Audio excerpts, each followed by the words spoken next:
Okay, good evening, everybody. This will be the last class of the week. Tomorrow night is the B'dikas Chametz, and in 48 hours from tonight is the Seder.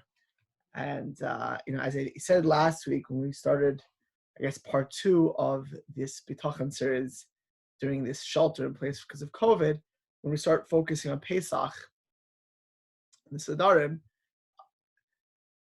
I said, I think this is the 5th class of the Nesivos Shalom part of this.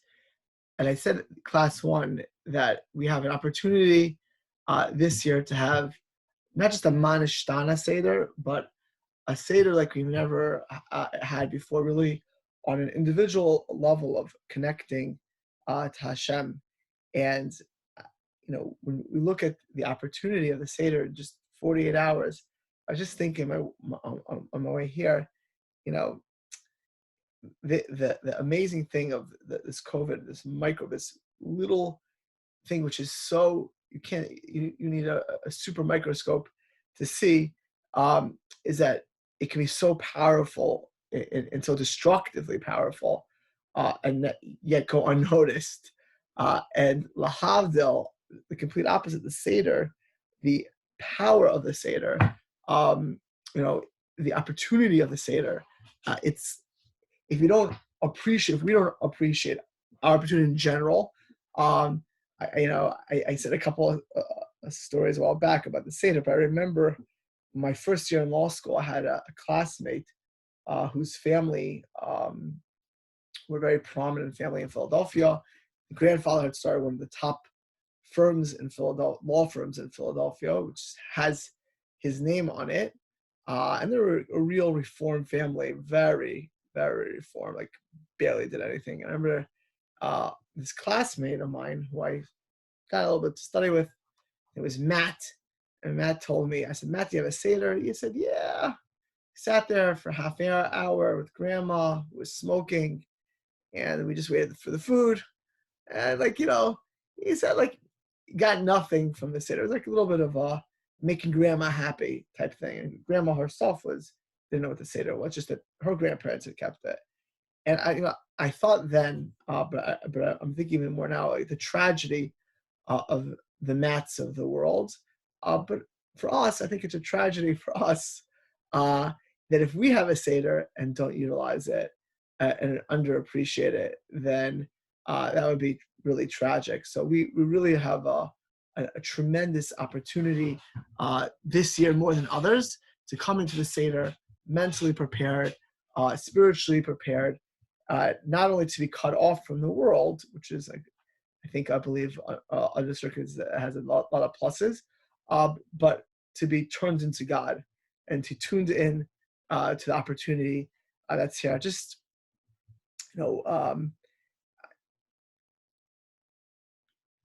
I mentioned briefly about the Seder last night about really the opportunity of connecting, in some of the historical idea of divine providence.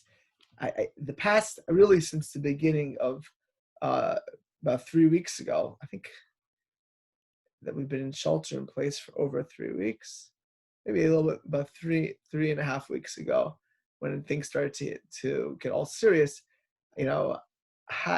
had increasing amount of emails.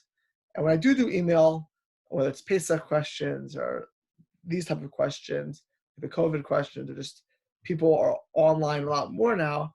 So I usually put music in the background. And I've had one song that I've been playing over and over. And my kids have told me there's a song called Quarantine by Naftali Blumenthal, who's a friend of my wife's family. So kids telling that song. There's Isha Ribo has a song. This one has a song. There's Someday We'll Be Together, which I sent out the show thing on Friday. A lot of songs out there. But I told you I'm listening to this song over and over. And this song is We Go On. This song We Go On is by Simcha Leiner. And so, my daughter, I think this song came out 3 months ago, but I discovered it for whatever hashgacha 3 weeks ago. Literally, as we came into this, so I started listening to it then. And I'll listen to it all day long, but when I'm doing my emails, I often find myself listening to this song. So my daughter's like, why would you listen to We Go On? What in the world does that have to do with Corona? What does the world have to do with COVID? Like, we go on. It's like, we won't give up. We go on. And I think I ended up seeing like a few minutes what Rabbi Lau said on Sunday, just after everybody said, like, what Rabbi Lau said on Sunday, I think, is why I was attracted to the song. Rabbi Lau on Sunday, Chief Rabbi of Israel, a tzaddik, a person who himself was one of the youngest survivors of the Holocaust from Buchenwald, miraculously survived the Holocaust, become the Chief Rabbi of Israel. His son is a current Chief Rabbi of Israel. Rabbi Lau would speak about chizuk, strengthening coming into Pesach. So what he talked about is he gave a panoramic view of Jewish history, talking about of all the times that you would look at the Jewish people and you would say there's no hope. And he went through biblical times, the times of the second Beis Hamikdash, times of oppression in Christian Europe and in the Islamic world when it was dominant. And then you get to more recent times, 1945, we thought the Jews were over at the Holocaust, 1948, 1967. And his point really is that this is going to pass, right? This test will pass. It will pass. And, to realize that what won't pass is the opportunity that you and I have to make the most of it and to be strengthened on it. And I think this song, what attracted to me is, we go on. Like, we don't let, and this is what we're experiencing today, and the past 2 weeks is certainly traumatic and tragic for many people. And there's a whole shiur, which is not the focus of shiur, to be thinking about the tragedy for many people. And we'll say that somebody told me today they just can't handle it. And when I told them, this is a good piece of advice. I think if there are people who are really, we're all uncomfortable and we're all suffering to an extent, but there are families that are really suffering. They have loved ones on respirators and had losses. I got an email today of somebody I know, an older man, but he lost now his mother and father. The man's in his 60s, but he now lost his mother and father to COVID, and they had no funerals essentially. Right, 3 people there. He's no shiva. I mean, that's that this type of thing. So I said to the person, listen, they told me they can't handle it, they can't function. I said, I hear that. You have to look at it as medicine. You have to have 5-10 minutes a day where you sit down and you think about and cry about the human suffering of people. Perhaps people you can see, people you don't know. Jew and Gentile, obviously. Obviously, so it's more tragic. But just think about it,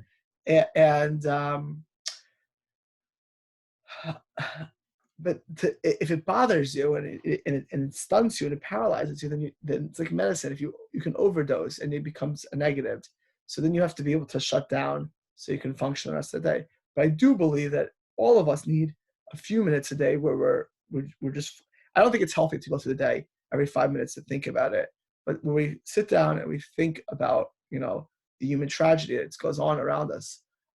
Having said that, on a different plane, which is what we're focusing on here, which is faith and trust, the we go on, what it represents to me is, and what Rabbi Lau is really saying, is that in the Haggadah, the story of the Haggadah is that we're the Jewish people and we're here forever. And, we've had in our history many ups and many downs. Although for many people it feels like the roof has fallen on our head, it hasn't. There will be a boker, there will be a morning. But the way we go on, the reason that we're here celebrating Pesach, 3,332 years, 3,332 years since we left Egypt. The reason that we're able to do that is because we had Emunah and Bitachon.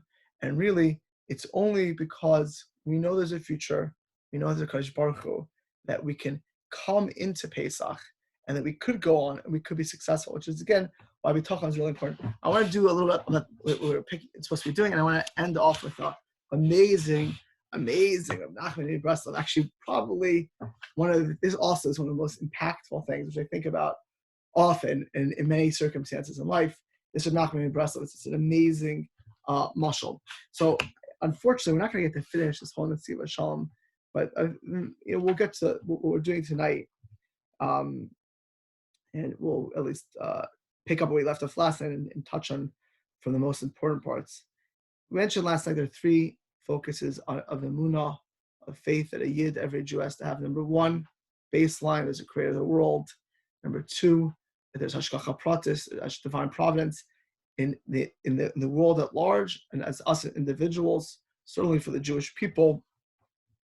There's a special, it means that God, there's a greater focus on Klal Yisrael, on the Jewish people, and that the Jewish people are indeed, the reason there's a greater focus on the Jewish people is because the Jewish people have a unique role and a unique purpose in this world, being the Amanivcha, the chosen people.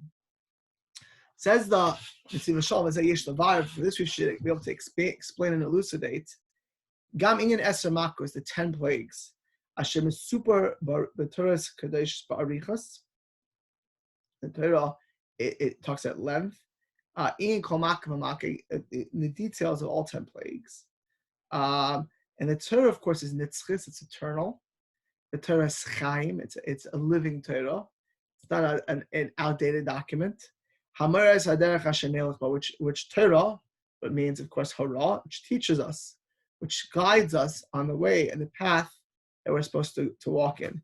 The in elu sipur averstam. Now, when I go back to my classmate Matt, one of the reasons why his seder was so unfortunate, is because they viewed it like a history book, and a history book of the past from thousands, of years ago. And what is a shaykh l'doros? Actually, I should just say what I said over some plan to say this, but it's kedai. I told her my children on Shalosh Shudas, on Shabbos. On Shabbos was my grandfather's yard site. My grandfather passed away when I was 14 years old. He himself was a Holocaust survivor. He lost his first wife and 2 kids. Were murdered, Pashut murdered in front of his eyes. And he was a partisan. He lived in a pit for a year. He lived a very challenging life. I shudder sometimes when I think about his life. And so I said it was his yard site. He had passed away exactly 30 years ago. And so I was telling my children, I told them the following story.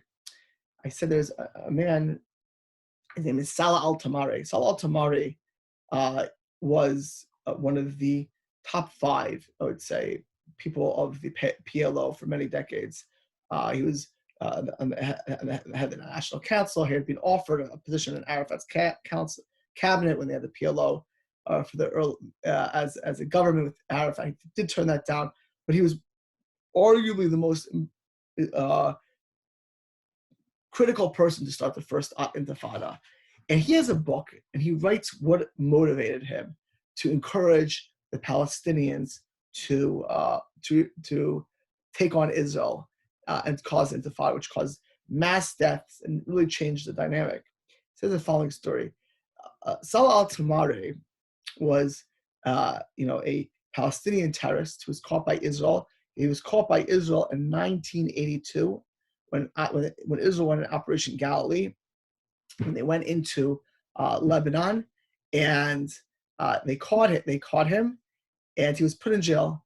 And over time, because of who he was, and because of his charisma, he became the main spokesman for the Palestinians in Israeli prisons. And in the early 1980s, there were many Palestinians, because remember, the whole Lebanon war in 82, 83 was because they were not attacking Lebanon, Israel. Israel went into Lebanon because of Palestinian terrorists. Arafat was at the time in Lebanon, an arch terrorist, and Israel went in specifically to root out not Hezbollah, but the PLO. Okay, and so there were many Palestinians in Israeli prisons, specifically from Lebanon, some from obviously the West Bank and Gaza, and he was the ringleader. He was the head of all these Palestinians. And when they ever had to talk to the prisoners, it was Salah al-Tamari. Salah al-Tamari writes the following thing in his book. He said the following thing. He said, by the mid-'80s, it occurred to him that there's no hope, that Israel is just too much of a dominant military, and we're never going to have a Palestinian people state, and our path of terrorism is not going to be successful. They're not going to give up. They said there was one event that changed everything, that his whole world outlook. He said the following thing. He said he was in prison. Of course, he was in close to very tight quarters for most of the day. And there'd be a warden where he was, a prison officer walking back and forth constantly to make sure that those prisoners were watched after. And so one night he sees a prison officer eating a falafel and pita. And he said to him, hey, what are you eating that for? Isn't it your holiday called Pesach? Isn't it your Passover? What are you eating that bread? They know what chametz is. In Israel, the hospitals don't let you bring in bread. They know what are you eating that bread that chametz for? So he said that the prisoner officer said to him, that, what do you care? And he says, and you know what? Why shouldn't I eat it? Because 3,000 plus years ago, there were Jews who left Egypt. What does that have to do with me today? I'm not leaving Egypt. I'm not leaving Egypt. Why can't I have my pita? And Salah al-Tamari said that whole night he did not sleep. And he kept thinking to himself that if people who are disconnected to their past, who don't care to publicly break their most cherished traditions, we can beat these people. We can destroy such a people. Now, in the early 1980s, Israel was much more secular than today. I mean, today probably majority of Israel is either religious or traditional Masorti. There are still a very large Chiloni component, but they were significantly larger and almost 40 years ago. And Salah al-Tamari said to himself that we could beat them. And the next morning, when he saw the Palestinian prisoners, he says, we're not going to give in. And even if they offer us a little land, we're never going to give in. And we're going to fight back. And when he got released from prison, he went from we can beat them. Don't give up. And he spoke to tens of thousands of people. And because of that, he was one of the most responsible people for really causing what's the first Intifada. And I was telling this to my children that that prison warden officer. Can you imagine the damage that he did? One person unwittingly did that damage to change this person's mind. But we do.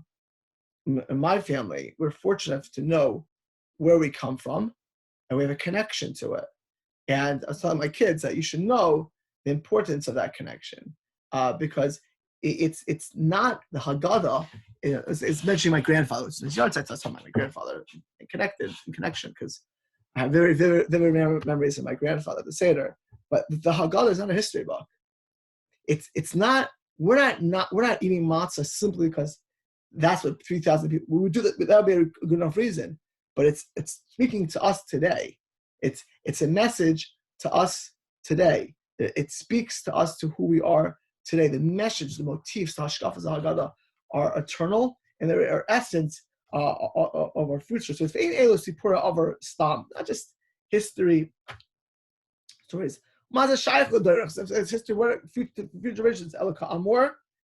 To call Indian hamakas, the whole Indian of the makas, is to teach forever and for eternity faith. Shiyadu hakol, that everyone should know. There is divine providence. And that God, He is the creator of all, of everyone, of everything and everyone. And that Egypt, as I mentioned last night, that Egypt has to know, not that I created the world, not that thousands of years earlier, there was a creator who created Adam and Eve and a sun and a moon. No. Egypt has to know, Ki Hashem ben toisi es yadi. I'm Hashem, I'm involved yet now. The Hamakos, he had tshuva al divrei Paro.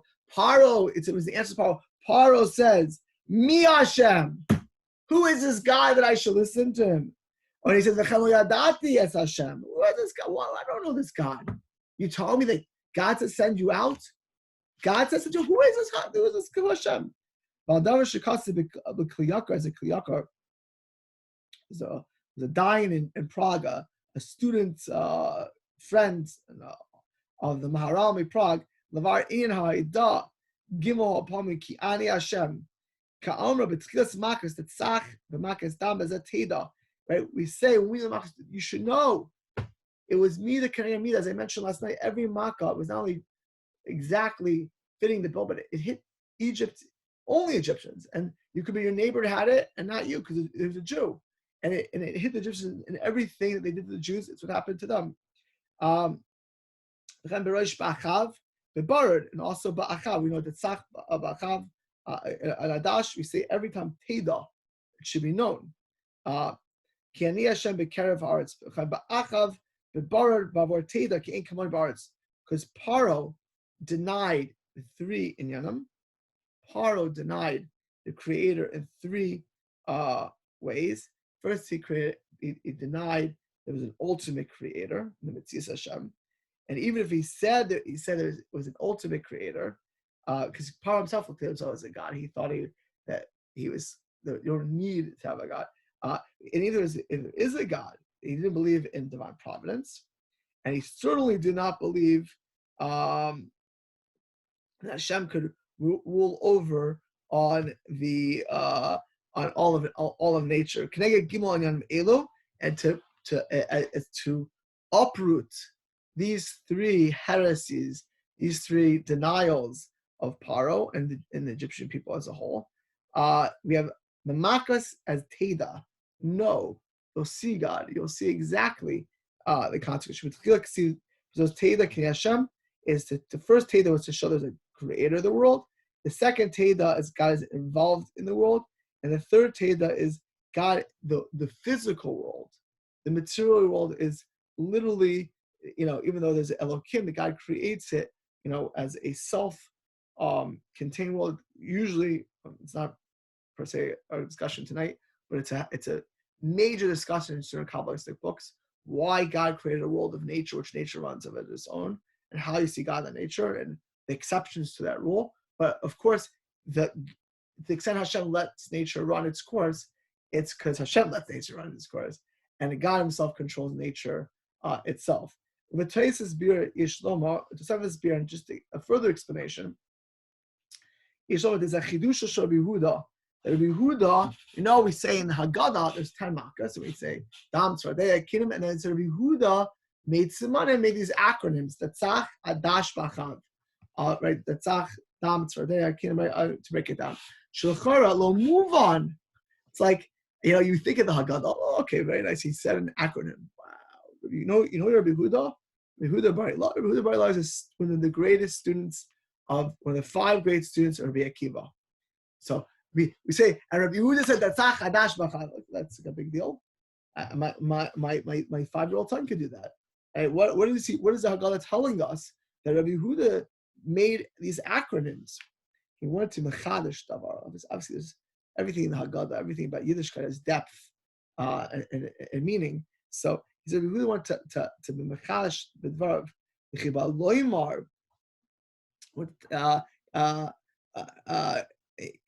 It's a Rosh Hashanah Esher Makos, but he wanted to teach us that the Makos were literally to break it down at each one of there were groupings, not that they were just Rosh Hashanah.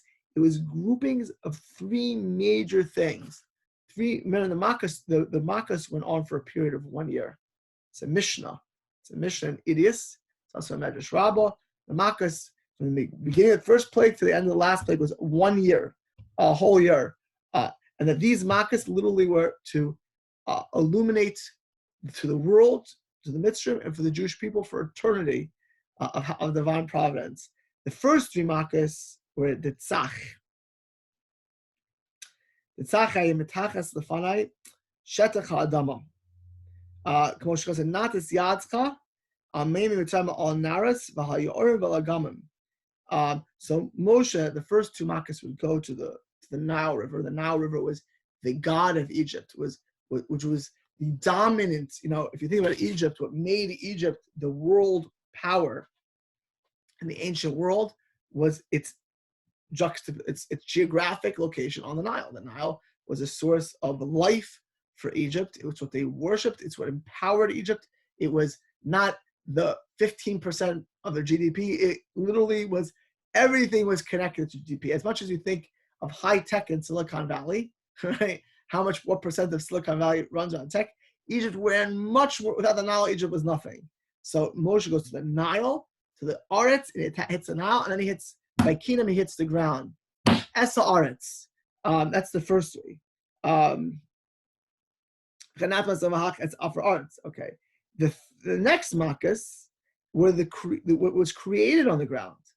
The Nivrayo Pradam, Orov, the wild creatures. Dever hit much of the susim, the horses, the donkeys. Shrin, of course, hit humans. So the first three hit water and land, and specifically the Nile, and then it hits animals and humans. What's created on the land? Vamakas hachoronos, and the last four, Bachab, were things were lamaila min haaretz, things above the ground. V'hine mechaven sheparo omar mi Hashem, right? V'lo yadati Hashem shekafar b'hanagasu b'chol kelki abriya. Therefore, Hashem specifically showed part of everything in creation, mamish everything. That's why I said even weeks ago, my last Shabbos drasha was to think that COVID is made in China. If certainly geographic, it started China. It's made from. There's nothing that doesn't come from Hashem. There's not one drop of rain that doesn't come from Hashem. There's not one microbe in the world. There's not one star in the galaxy or in any galaxy that doesn't come from HaKadosh Baruch Hu. And that really it was to show that on the ground, everything on the ground, choshek, darkness, barad, the hail, everything from above, it all is from Hashem. How shatir lo makas v'tax l'fnei Hashem of a makah rishon shel adash chazer v'amal l'man teida says there also ki ani Hashem b'kerev haaretz how shashkachas lo yisparach shemo mamshal to b'chol chalki abriya al pnei hashetach b'kerev haaretz. And the same thing by Echad L'Hodia Kadosh Baruch Hu to tell us Hashem is Moshe b'chol b'riya b'shamayim u'shmei hashamayim ba'aretz v'chol asher aleha, in all and everything on the land b'chol hayakum ein oid mavad. There is nothing besides Hashem. There's a lot more on this topic of the Makkah, so I'm not going to have time to do it. But I'm going to go to the ending, but I'm just, connected at the end. I'll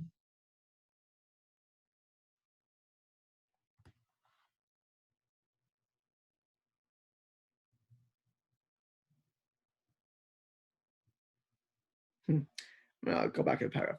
Misaper Miran, the last few paragraphs, it's so good. If I keep it to 9:15, I don't want you to miss out. It's so good, this stuff. And I say good, it's geschmack, but it's important. We need the emunah always. We need the emunah to come into the Seder. And this year, the litmus test of those who will go on, not just in the future, but go on spiritually and be matzliach, be successful now, is going to be emunah bitachon. Mesubamana asaba kosh mislanim she'echad me'anashav kodem she'eskasha elav ha'imutrad mekushas binyan emunah. The first time a Rebbe, somebody who before he came to the Rebbe was filled with all kinds of questions, all kinds of doubts, all kinds of why, how is the world this way? It's not fair. Is there a guy? Someone sent me an article. I read the article and I look at the bottom. The first thing I see says, "I don't believe in God after this whole event." I don't understand. This guy doesn't understand.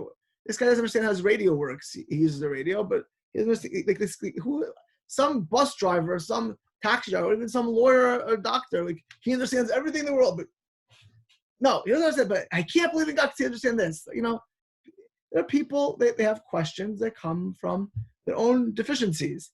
So this person had their own questions and their own deficiencies, and he didn't. When he went to the Rebbe, and he was bothered. And he went to the righteous answers. I always say Yiddishkeit, Judaism has all the answers. You just have to be able. Seder, we ask questions, right? We delve into, because if you do look into Torah, you will get your answers if you come in honestly and looking for truth. And he went around and he had his questions, asked Kakashilin spot. So he got his answers. He got good answers. Good answers to his answers. But every time he went home, his questions came back.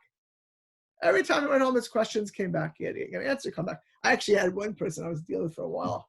I must have answered this person on the same question, I don't know how many times. Not 100 times, but like several times. They said, yeah, they agreed, and then they would come back.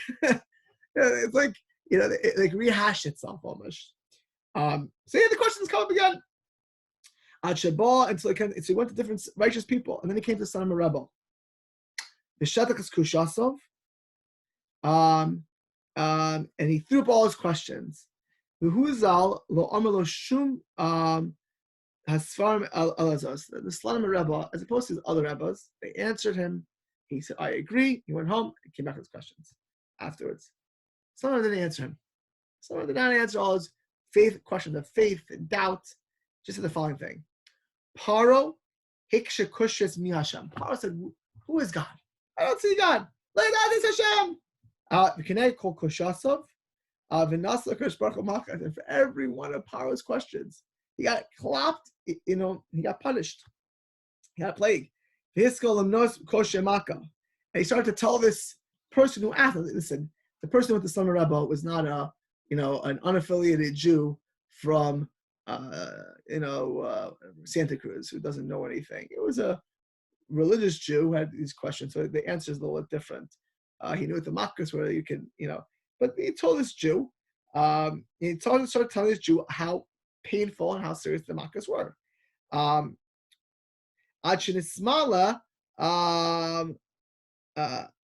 Makkas u'Petzayim. And again, this is a Chassidus story, but something is about that this Jew literally started, the explanation literally, he felt the Makkas, as the Rabbi said it. And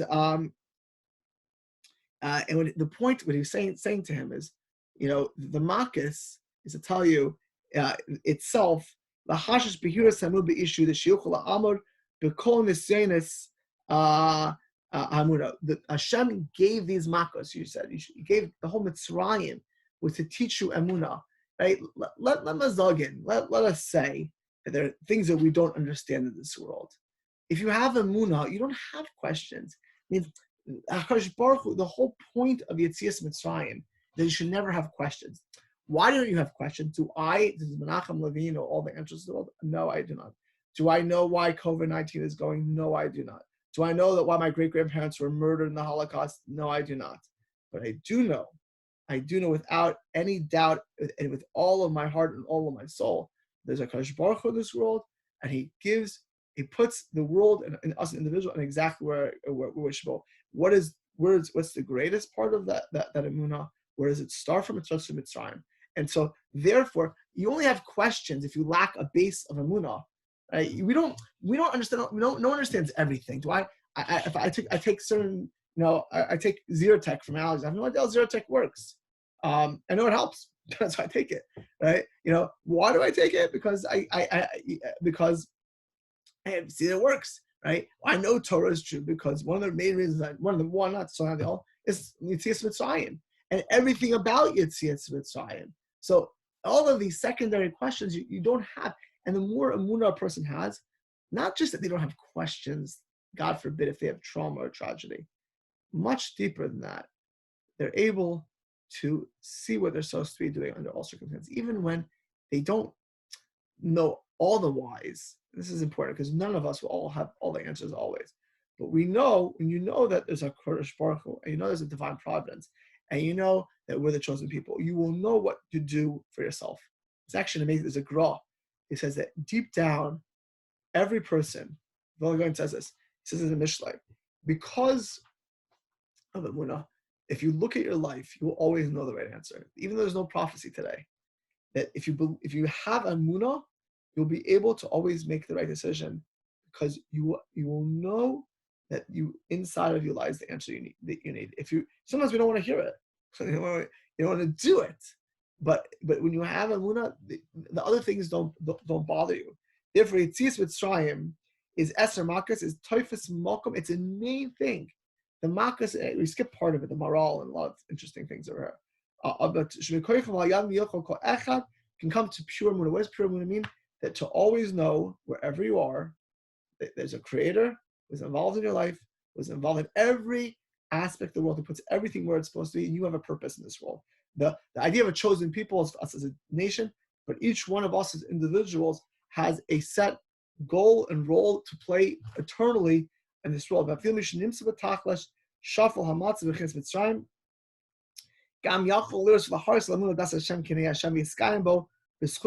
in even if a person is lacking in emunah, the Seder and learning about the Seder and focusing on the Makkos certainly allows a person to connect to emunah, and it's a schus of emunah that we're going to be redeemed. Therefore, it says the Nesivos Shalom. That's why remembering Egypt is even at some level more important than Sinai, even though Sinai is the greatest moment of the world, is the whole purpose of the world, except for the Torah at Sinai. But the leaving of Egypt is the main foundation of faith. We remember Yetzias Mitzrayim twice a day. When we say Shema, remember in the morning, and Shema at night, remember Mitzrayim. It's the roots of all of Torah and also of Kabbalah Torah. God is involved in the world.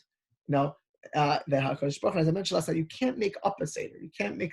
It was mass revelation to every single Jew, right? To every Jew who witnessed this. Not 4,000 people here, or 10 people, or Joseph Smith in a cave, or Muhammad in a desert, or unnamed people in India, right? Every single Jew saw Yetzias Mitzrayim, and every Jew passed down that story, right? And the details of that story. We call Mahalach Shel Yetzias Mitzrayim, Vaseres Hamakos Hivul Gila B'Yosef Emunah Tekufa, and sitting there and focusing on the Seder and thinking to yourself, we go on. Look at us, Klal Yisrael. You know, I'm still going to turn around and restore my grandfather. And my grandfather who saw, his grandparents. And you can look at a Seder, you can look at a Haggadah from 1,000 years ago. And you think, what happened to Jewish people 1,000 years ago?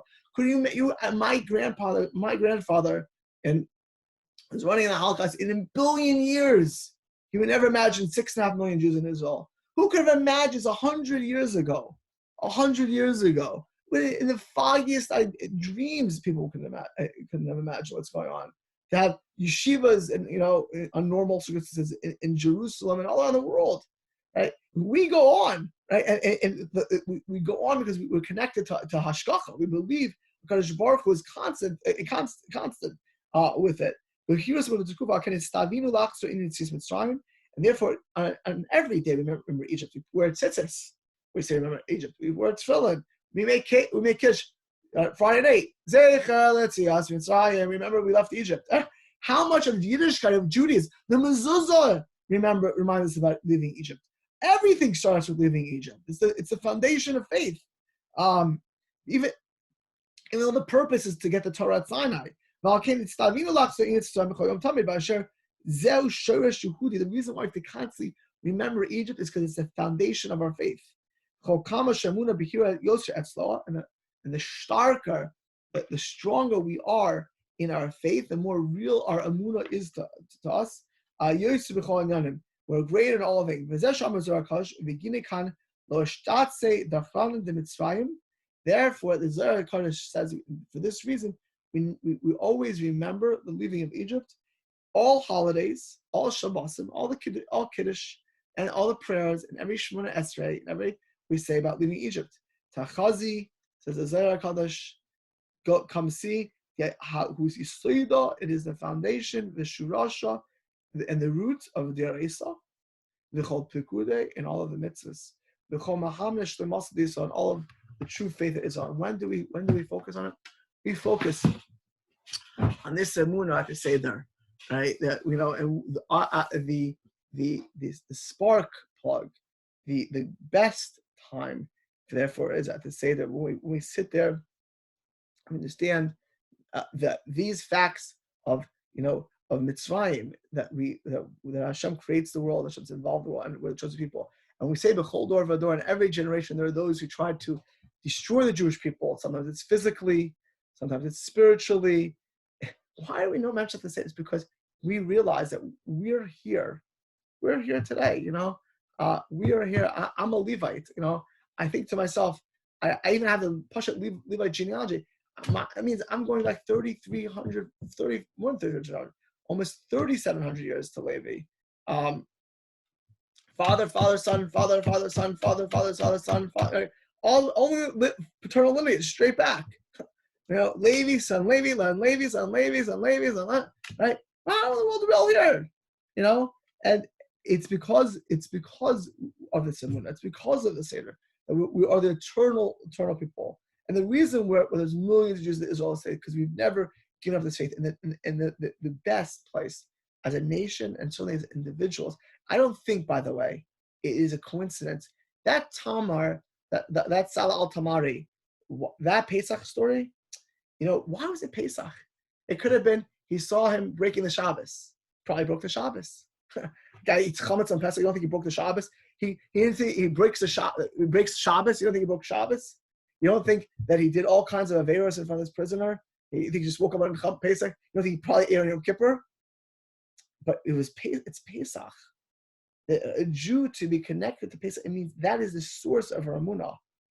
And l'toiv for ourselves this year, we really, really, really, there's no more important time than any year to do a Seder and to focus on emunah. And emunah means our when we believe in Hashem, we're close to Hashem. When emunah means it's transformative, it changes us. Really, for those who are on this call who've been at my Seder, my best part of the Seder personally is the end of the Seder. It's halal near itself, because when you finally get to the end of the Seder and you're so sublime with God, you can really sing, you can really connect to Hashem. And this year, more than any other year, I think it's really a golden opportunity for that. One of the, in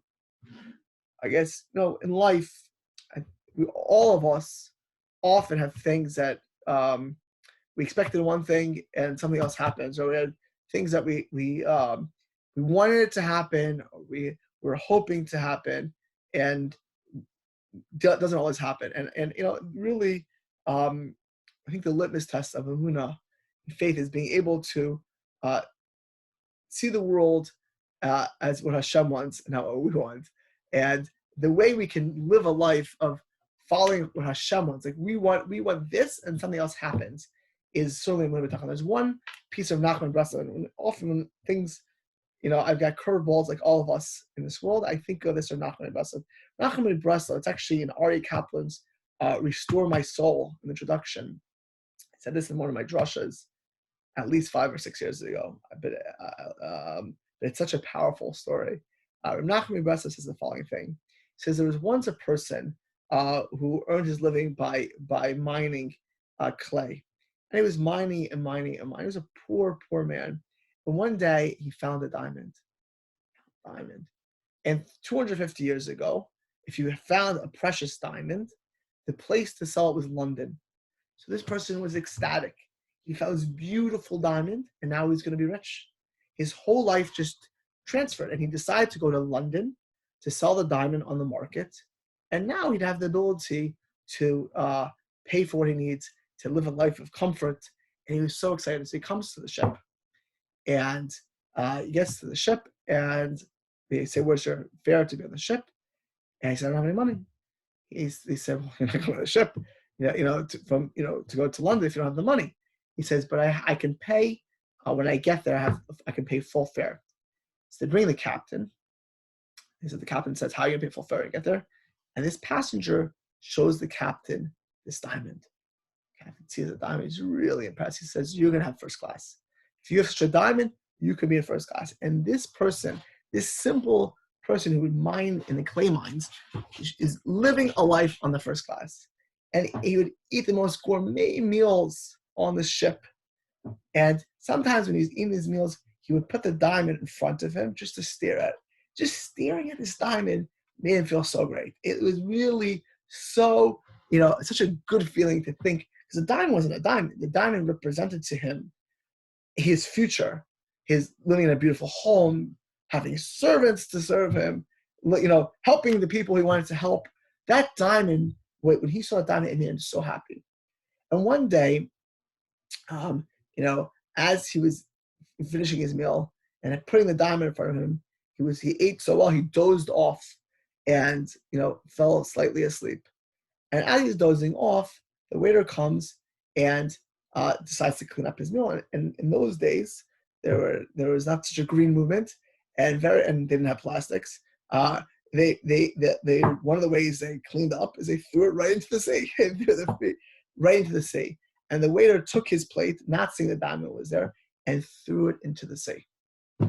And the person woke up a few minutes later and realized exactly what happened.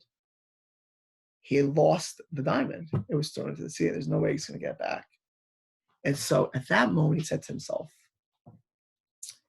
if the captain knows, forgetting that first class anymore, they may throw him off the boat. So he decided to himself that he was going to continue behaving as if he had the diamond. He would go with a spirit of optimism, like living it up exactly like he was doing. Literally exactly like he was doing when he had the diamond sitting there staring at it. And then he was doing this day after day, so a few weeks journey to get to London. And one day the captain says to him the following thing. He says he has a problem. He has some legal difficulties with the ship. And if it's the captain's name, it will really be a problem legally. So the captain asked him, can I sign over the bill of lading for the whole ship, all of the cargo of the ship to you? I'll put it was a huge amount of wheat, which was going to be for London. Huge amount. Can I sign it over to your name? And so Joseph said, sure. And he signed it over, literally that all the cargo of the ship, a fortune, was going to be put into this clay digger's name. And the boat went on, and when they were a few days away from London, the captain died on the ship. And now, this person, this clay digger, was coming into London owning all of the cargo of the ship. And the ship itself was worth much more than the diamond. So Menachem said the following thing. The man would now be wealthy. I'm going to actually quote from the thing. The man would now be wealthy, and it was all a result of his optimism. And Rav Nachman concludes the story saying, the diamond, this is very important, the diamond did not belong to the man. The proof is that it did not remain with him. The wheat was meant to be his. The proof is it did remain with him. He had his good fortune only because he did not let his misfortune overwhelm him. That he had his good fortune only because he did not let his misfortune overwhelm him. Right? We're in a situation where we can have great fortune this year, where our Seder, our Pesach, can be one of the greatest heights. The way we do it is to realize that whatever diamonds we thought we had or were supposed to have, whatever we imagine we'll be doing in the weeks coming into Pesach or on Pesach itself, we were never ever having to have. It was all illusion. What we will have this year, if we take advantage of it, is worth way more than the diamonds we thought. The key to getting all of that is Bitachon. So I thank everyone for listening the past 2 or 3 weeks as we prepare for Pesach. I know that it helped me, and I want to wish everyone a Chag, Kasher, V'Sameach, should be a Seder like no other, and in the schus of our Sedarim and Kehillas, we should see a Shiur B'Karov. We should see good health in the world. We should all be closer to Hashem than ever before. We should be zeichet to have a Geula Shlema in Hera V'Yameinu. Okay? Kasher V'Sameach to everybody. Thank you. Thank you, Rabbi. Thank you, Rabbi. Mazel and bracha. Should be Kosher Pesach. Kosher Pesach. Enjoy. Thank you.